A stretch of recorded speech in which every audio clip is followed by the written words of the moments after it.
सुनिए, तो यहाँ पे देख रहे हैं यहाँ पर कि 140 का जो यहाँ पर ऑप्शन 3B के अंदर वो ऑटोमेटिकली यहाँ पर आ चुका है, लेकिन इफेक्ट में नहीं आया। इफेक्ट में लाने के लिए मुझे इस एंट्री करना पड़ा। तो मैं आपको पीएल अकाउंट के अंदर स्टाफ वेलफेयर के ऑप्शंस पे दिखा दिया। अब ड्यूटी एंड टैक्सेस के अंदर मैं दिखाना चाहता हूँ कि 140 वाले ऑप्शंस क्या है। देख सकते हैं यहाँ डेबिट करके क्रेडिट कर दिया, यहाँ पर देख रहे हैं, तो ये इक्वल हो गया, मतलब इसका इफेक्ट बढ़ा हुआ था, वो इफेक्ट घट गया। तो ये आपको एक्स्ट्रा बर्डन टैली ने कर दिया है। ये ध्यान रखेंगे, इनएलिजिबल आईटीसी की बीमारी है, तो इसका कोई तोड़ नहीं है, जोड़ नहीं है, तो आपको करने पड़ेंगे। ठीक है, चलिए अब यहां तक क्लियर हो या कुछ पूछना है तो पूछ सकते हैं, नहीं तो फिर हम आगे बढ़े। डन, आगे बढ़ते हैं। अब देखिए 5 नंबर को बात करते हैं यहाँ पर। ठीक है, घड़ी देखना आना चाहिए सबको, अच्छा रहेगा। पॉइंट नंबर 5 की बात करते हैं। जरा जरा गौर से देखिए, इसका कोई रिलेवेंट नहीं है यहाँ पर, क्यों? ठीक है, कि फिर भी इसको करना पड़ेगा। ठीक है, तो जैसे पढ़ने का कोई रिलेवेंट नहीं होता, फिर भी मुझे पढ़ना पड़ता है, तो यहाँ पर देखिए जरा, यहाँ लिखा है value of exempt, nil rated, non GST. यहाँ 3 बातें ध्यान रखिएगा, यानी कि exempted item that mean 0% item, जैसे चावल, दाल, गेहूं, दूध, अंडा। नील रेटेड एक नया चीज आ गया। नॉन जीएसटी यानी जो आइटम जो जीएसटी के दायरे में नहीं है, दारू। ठीक है, तो इनको याद है, एक ही आइटम याद है, दारू, इलेक्ट्रिसिटी और पेट्रोलियम। ठीक है, नॉन जीएसटी। और नील रिलेटेड कौन सा होता है बताइए जरा? राइस, चावल। तो एग्जेम्प्टेड कौन सा होता है? जब चावल है तो एग्जेम्प्टेड कौन सा होता है? अरे वो एक्सपोर्ट वाला। एक्सपोर्ट वाला। तो जीरो रेटेड क्या होता है? मंडे टेस्ट है।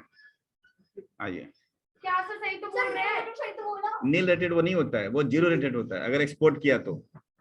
नील रेटेड मतलब कि टैक्स में आते हैं पर हम लेते नहीं है। जोरस्ती। सर एक मिनट, नॉन जीएसटी आइटम दारू वगैरह हो गई, ठीक है। हाँ, और नील रेटेड हो गई जो एक्सपोर्ट करते हैं।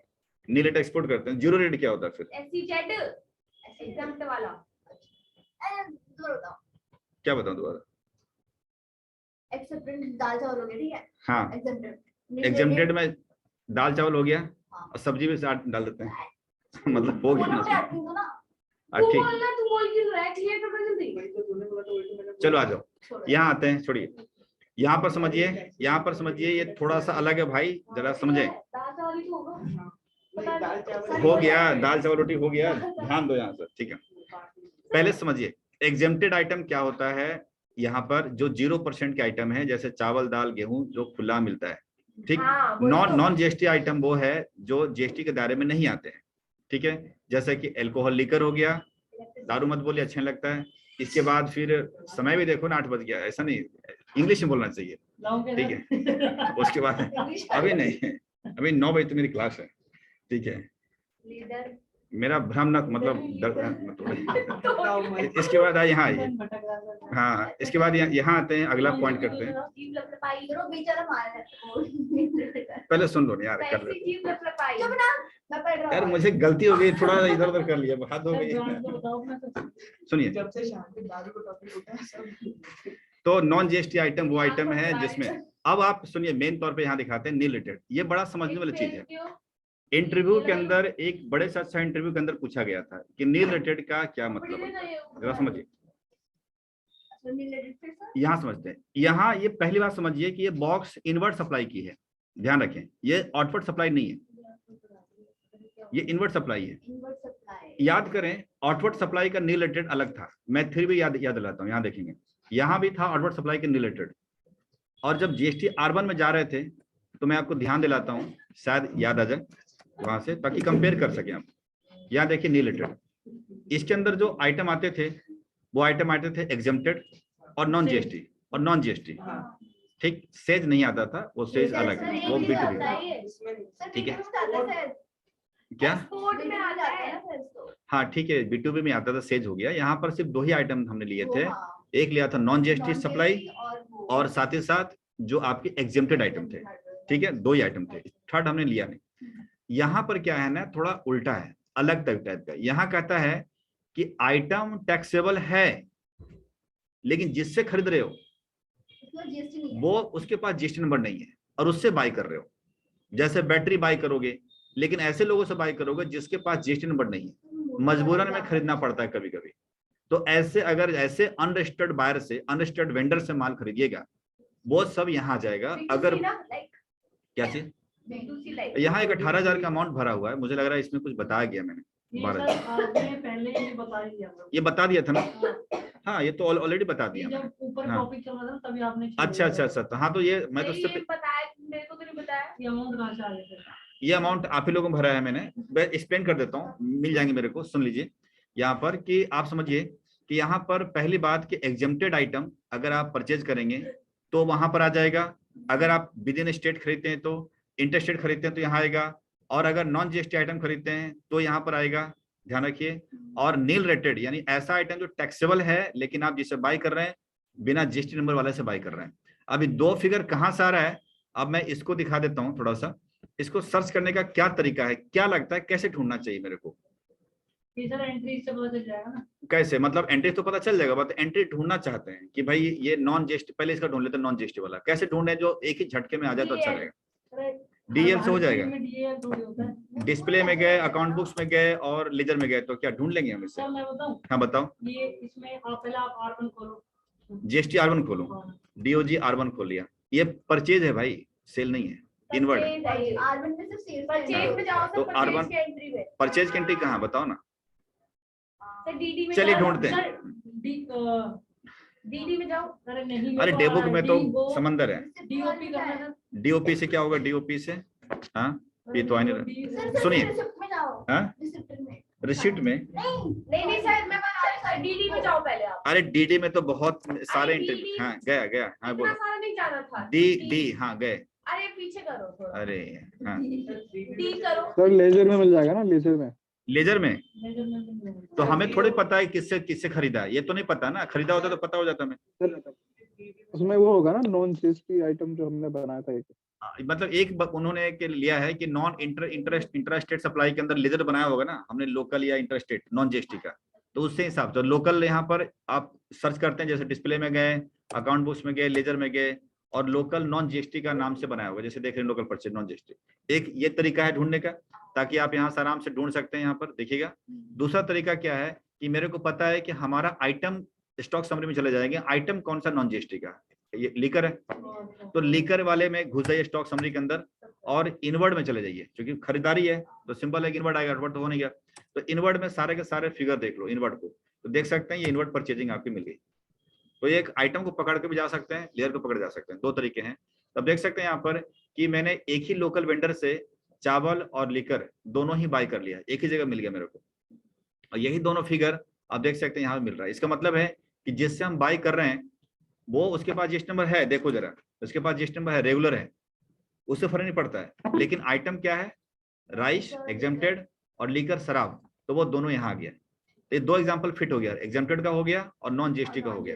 ठीक, अब इसका करके दिखाता हूँ मैं नील रेटेड का। एक काम करते हैं, नील रेटेड का भी मैं कर देता हूँ, इंट्रा या इंटर में कर देते हैं, बाहर वाली पार्टी। चलिए एक काम करते हैं, मैंने बोला कि ऐसे वेंडर से खरीदते हैं जिसके पास जीएसटी नहीं है, तो चलिए वो कच्चा कच्चा पक्का कुछ तो बिल दिया होगा लिख करके पर्ची में, उसमें कुछ तो लिखा होगा, मैं छाप दूंगा कुछ भी, और हम बनाते हैं। अच्छा एक बात ध्यान रखें, इंटर स्टेट को सेंट्रल भी कहा जाता है भाई, सेंट्रल परचेज सेंट्रल सेल्स, ध्यान रखिएगा। ये नहीं कि इंटरव्यू में गए, लेजर देखा, सेंट्रल सेल्स, घबरा गए, क्या है भैया सेंट्रल सेल्स या inter state sales, both are same, या central purchase inter state purchase, both are same. लेकिन मैं आमतौर पर इंटर स्टेट इस्तेमाल करता हूँ, लेकिन लैंग्वेज में बता दिया मैंने। तो इंटर स्टेट परचेज जो लोकल होती है उसको कुछ और नाम से, एक और नाम से बोलते हैं। क्या क्या यूज कर रहे हैं बताएं? एक नाम मेरे को याद नहीं आ रहा, एक और इंटर और इंट्रा भी करते हैं। इंट्रा भी कर सकते हो, इंट्रा का मतलब विदिन, जैसे कि ये आप देख रहे हैं इंट्रा, होता है जो इंटरस्टेट होता है। देखिए इंटरस्टेट इंट्रा तो देख ही रहे हैं। ठीक, अब यहाँ देखिए जरा, यहाँ देख लीजिए इंटरस्टेट परचेज, यहाँ देख लिया। इंटरस्टेट परचेज जो आप देख रहे हैं यहाँ पर कर रहे हैं हम यहाँ पर, वो आप यहाँ पर लगा दीजिए। तो हमने क्या किया, इंटरस्टेट वेंडर कर दिया, इंटरस्टेट वेंडर, यहाँ वेंडर बना रहा हूँ मैं, वेंडर, और यहाँ करते हैं यूआरडी, समझने के लिए मतलब नाम लिख देना किसी का, फर्क क्या पड़ता है। सन्ड्री क्रेडिटर हो गया, और ध्यान रखिएगा आपको क्या चेंज करना है यहाँ पर। अच्छा यहाँ पर तो यूपी कर रहा हूँ मैं, उत्तर प्रदेश, और यहाँ पर आकर के क्या करना, अनरजिस्टर्ड। ठीक, तो बन गया वेंडर, बन गया अनरजिस्टर्ड, यूपी का बन गया, चाहे यहाँ कुछ भी लिखो फर्क क्या पड़ता है, तो ये बन गया। अब आइटम ले लेता हूँ मैं यहाँ से, तो आइटम में कुछ भी आइटम ले लेते हैं, जैसे कि टैक्सेबल आइटम होना चाहिए, ध्यान रखिए जैसे बैटरी ले लेते हैं, कुछ भी जैसे 4 पीस ले लेता हूँ तो 7 4 11 पीस हो जाएगा। अब वो मुझे सस्ता दे रहा था, मैंने कहा ले लेते हैं, या 1800 का दे रहा था, मैंने ले लिया। वो कहीं से लाया होगा, कोई बात नहीं, मैंने खरीद लिया। इसके बाद ये इंटरस्टेट परचेज 28% है, ढूंढते हैं, है नहीं क्या? अरे यार इसे बनाना पड़ेगा मेरे को। Inter state purchase @ 28%। Under the purchase ध्यान रखिएगा, और आपको पता है अंदर जाने की जरूरत नहीं पड़ती, आप एंटर करके निकल जाइए। यहाँ जब आएंगे एंटर करेंगे, अब देख सकते हैं इसमें जीएसटी कितना लगाऊं, कितना परसेंट, कितना परसेंट जीएसटी लगाएं इसमें? 18 28 लगेगा ही नहीं, क्योंकि भाई जीएसटी लगा के थोड़ी देगा। ठीक है, तो अब हम एक्सेप्ट कर लिया। 7200 रुपये अमाउंट कहाँ दिखेगा, इसको जरा दिखा देता हूँ। डीओजी में जाते हैं, जाने के बाद जीएसटी 3 भी जाइए और ऑल्ट पे जाइए, एंटर करिए, आई बटन डालिए, और आप देख सकते हैं नीचे में यहाँ पर 7200 रुपये आपको यहाँ पर दिख रहा होगा। इसका मतलब समझिए, ये क्वेश्चंस अभी एक कैंडिडेट यहीं का इंटरव्यू देने गया था, 48,000 रुपीज मंथली का, 48,000 मंथली का, उससे क्वेश्चन पूछ लिया। ठीक है, कि अगर किसी अनरजिस्टर्ड से अगर टैक्सेबल आइटम बाई करते हैं तो क्या, पहली बात पूछा कि क्या जीएसटी उसमें लगा नहीं रहे, तो क्या इसकी एंट्री जब करेंगे तो क्या जीएसटी और R1 भी कहीं फर्क पड़ेगा? तो सवाल खड़ा है कि उन्होंने अब किया नहीं होगा, तो उसने बोला सर उसका तो आईटीसी मिलेगा नहीं, क्योंकि 3B में, भाई IT3 में तो आईटीसी जनरली होता है कि जीएसटी लगने वाला चीज, और आप बोल रहे हैं टैक्सेबल आइटम, उसको ध्यान में कभी गया नहीं था, तो उसके आंसर गलत चला गया था। लेकिन नौकरी कर रहा है आज की तारीख में, ऐसा नहीं कि इसको बताया तो नहीं बताया तो रखा नहीं, कुछ मामला लगता, बट उससे पूछा गया था। मतलब सर टैक्स नहीं लगेगा ना? टैक्स तो यार नहीं लगेगा, लेकिन इसकी आईटीसी भी तो नहीं होगी ना कुछ, लेकिन उस परचेज को यहाँ दिखाना अनिवार्य है। इसलिए अनिवार्य है, मैंने अभी बार बार कहा है कि जब तक कोई परचेज अगर जीएसटी के 3 में नहीं दिख रहा है, उस परचेज का या खर्चे का आपको पीएल अकाउंट में एक्सपेंसेस मान्य नहीं है। इसलिए मजबूरन बस यहाँ पर एक्सपेंसेस या परचेज दिखाना जरूरी है। अब सोचिए इस परचेज से हमें क्या आईटीसी फर्क पड़ रहा है? कोई नहीं। क्या इससे कोई फर्क पड़ रहा है? कुछ नहीं, बट ये रिपोर्टिंग करना जरूरी है सरकार की तरफ से, इसलिए आपको यहाँ पर जरूरी होता है। ठीक, हाँ बोलो। ठीक है, डन। तो ये थी आप 18,000 है नॉन जीएसटी 1 कौन सा, ये वाला, ये तो अभी मैंने, हाँ ये मैंने ये चावल का लिया ना, और उसका लिया मैंने। डन। तो बस आज इतना ही तक मैंने सारा कंप्लीट कर लिया। कल हम पेमेंट ऑफ टैक्स बताएंगे। जो वीडियो भेजी थी वो 2 मिनट की वीडियो बनाई थी। कल 2 मिनट वीडियो गई, वीडियो तो पूरा गया होगा। कल वीडियो क्या 2 मिनट गया था क्या? पेरोल वाली नहीं ना? हाँ सर, एक 4 MB की आई है। कितने का? 4 MB की। 4 MB की गई है सर, तो इसका मतलब है कि एक बड़ा वाला वीडियो नहीं गया होगा इसमें। चेक कर। वीडियोस आती भी नहीं है मेरे पे। नहीं ऐसा नहीं है, मैं देख लेता हूँ। बिकॉज़ सेंस की वीडियो, आर्ट्स की वीडियो नहीं है, तूने डाउनलोड ही नहीं की होगी। करनी पड़ती है। गरम को देख ले, गरम क्यों होगा? वीडियो के नाम पर एक है और नहीं है ना? ओहो, नहीं वीडियो के नाम पे 2 है। अरे क्या बात करते हो, 2 है भाई वीडियो के नाम पे, एक ये है और एक ये है। देखिए 2 वीडियो गई हैं। आप उसको या तो फिर पॉइंट वाला क्लिक करोगे तो अंदर मिलेगा। अरे सर हाँ हमें पता है। ये 4.3 MB देख रहे हैं, और ये देखिए शेयर इन ड्राइव। सिंपल बात है, 25 MB से ज्यादा है, इसलिए लिखा शेयर इन ड्राइव। अदरवाइज ये वाला देख रहे हैं 4 MB, इसका मतलब है 2 मिनट का होगा, ये ज्यादा का होगा। देखो जरा चेक करो ढंग से, गया हुआ। और सर उसमें भी इसकी इतनी आवाज आ रही थी, इतनी आवाज आ रही थी हद से ज्यादा। पेरोल में तो चुप थी सर, मैं मेरी कहां से आवाज आ गई? चलो अभी बंद करता हूँ, इसी में आएगा आवाज। चलो अभी रखते हैं, फिर आप लॉगिन हो जाना जी।